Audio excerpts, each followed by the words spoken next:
What's going on, everyone, and welcome to Movie Emporium's movie review of the new Netflix original movie, Wish Dragon. This movie, of course, is directed by Appelhans. Now, before we begin, as always, if you like this channel, awesome, hit the subscribe button to join Movie Emporium, hit that notification bell at the top to find what's coming next. If you like any of these videos, awesome, hit that like button, as well as commenting below on any video that you watch, including this one. So, Wish Dragon is going to sound very familiar in my synopsis, so go with me on it, you'll see where I'm going.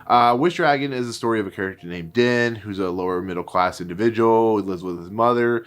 He's an individual who once had a friend, a young childhood friend who was named Lynn, who ends up becoming a kind of a model, very famous. Her father's done very well for himself, and he's trying to find his way back into her heart. He's very infatuated with her. Now they're older, he's really in love with her in kind of that respect. And he comes across this old man while making a delivery, and he gives him a teapot, gives Din a teapot, and the teapot basically has, after you make a wish, it opens up a dragon, and the dragon offers Din 3 wishes. Now you see where this is going, and those 3 wishes Din tries to use to become a rich person, to win over Lynn's heart. And of course there's these bad guys, a henchman and his minions, who are trying to get the teapot for their own personal gain. And it's very much like a very famous movie called Aladdin. It's about an individual who has to look past his own inner self to kind of realize that the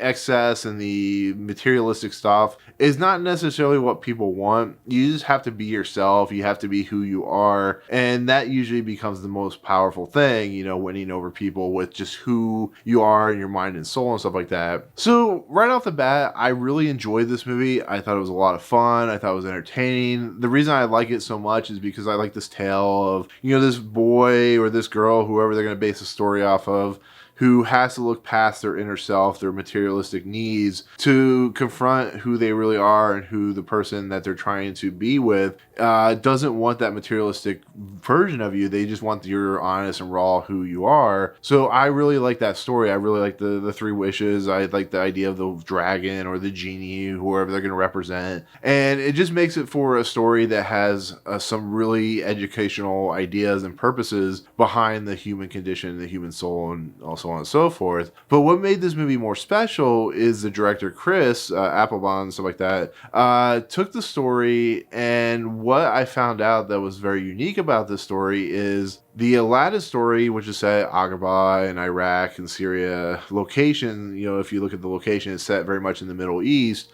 is not the original story of this situation. It's actually an old Chinese fable tale about a boy with his mother and a dragon, and very much henchmen and stuff like that. So that actually made me love this movie a little bit more, because not only did it kind of twist and turn the story that I knew all my life, but actually gave us the original story. So therefore I learned a little bit more while watching this movie and learning about the director and his time in China and how he became so infatuated with the original story, and to put it in film form to give us the original tale and how different and still similar it feels, makes me just really truly love this film. It feels very authentic. It feels very much like a film that respects its culture, it respects the influences, but also delves into the original material that makes it just different enough that makes you just love the idea and concepts. And instead of Jafar, we have this, like I said, evil henchman who has these dopey minions and stuff like that. And I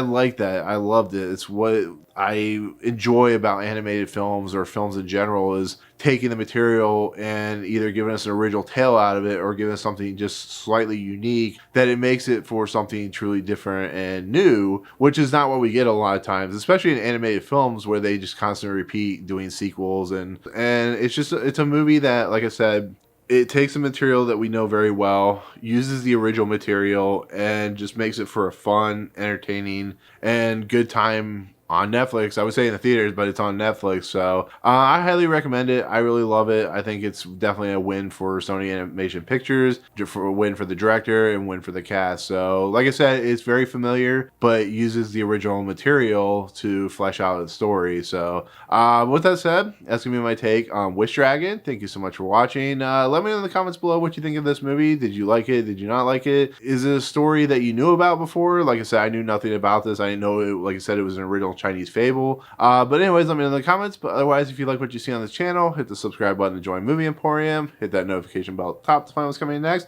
If you like this video, awesome. Hit that like button. And as always, we'll see you guys on the next video. Peace out.